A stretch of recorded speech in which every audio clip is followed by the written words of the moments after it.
بسم الله الرحمن الرحيم. إذا وقعت الواقعة ليس لوقعتها كاذبة خافضة رافعة إذا رجت الأرض رجا وبست الجبال بسا فكانت هباء منبثا وكنتم أزواجا ثلاثا فأصحاب الميمنة ما أصحاب الميمنة وأصحاب المشأمة ما أصحاب المشأمة والسابقون السابقون أولئك المقربون في جنات النعيم ثلة من الأولين وقليل من الآخرين على سرر موضونة متكئين عليها متقابلين يطوف عليهم ولدان مخلدون بأكواب وأباريق وكأس من معين لا يصدعون عنها ولا ينزفون وفاكهة مما يتخيرون ولحم طير مما يشتهون وحور عين كأمثال اللؤلؤ المكنون جزاء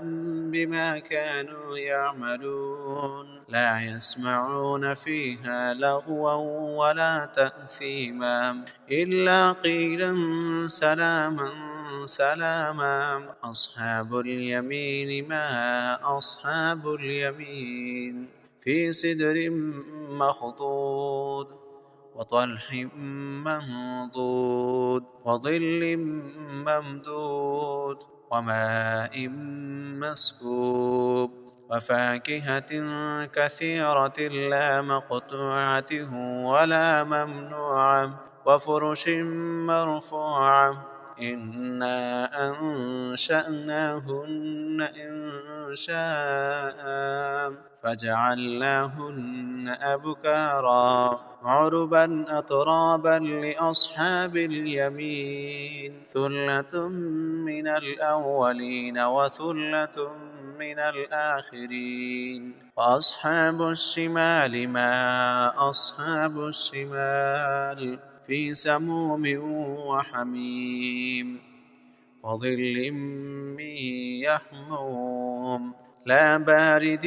ولا كريم إنهم كانوا قبل ذلك مترفين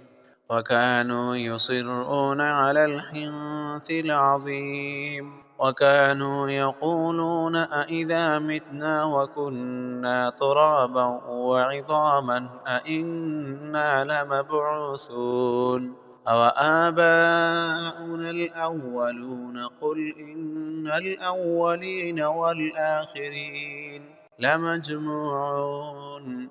إلى ميقات يوم معلوم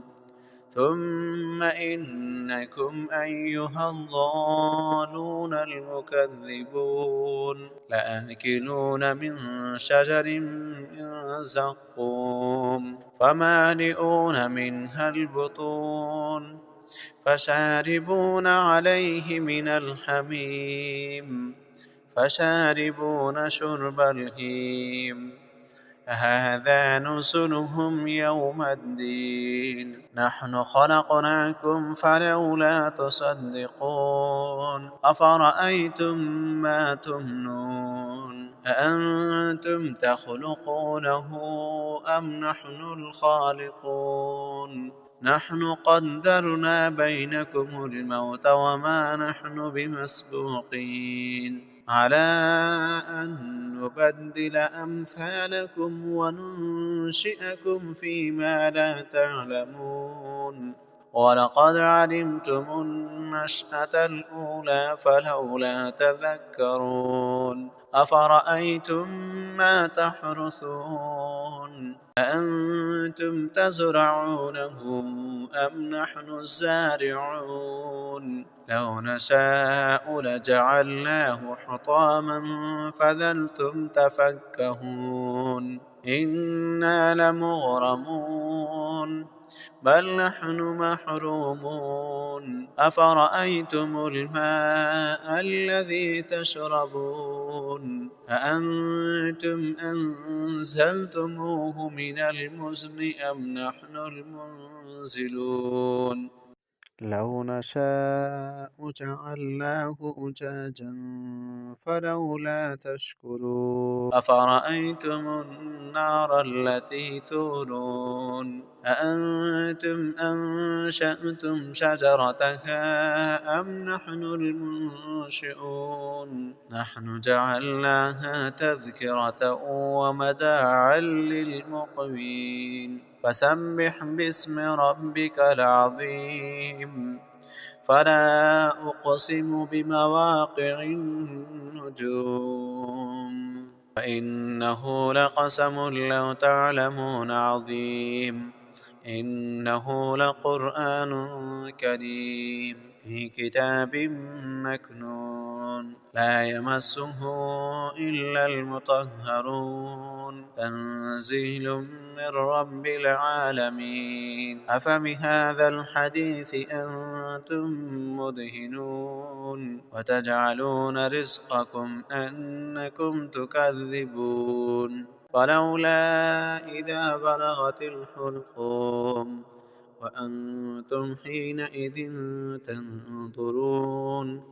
ونحن أقرب إليه منكم ولكن لا تبصرون فلولا إن كنتم غير مدينين ترجعونها إن كنتم صادقين فأما إن كان من المقربين فروح وريحان وجنة نعيم فأما إن كان من أصحاب اليمين فسلام لك من أصحاب اليمين فأما إن كان من المكذبين الضالين فنزل من حميم وتصلية جحيم إن هذا لهو حق اليقين فسبح باسم ربك العظيم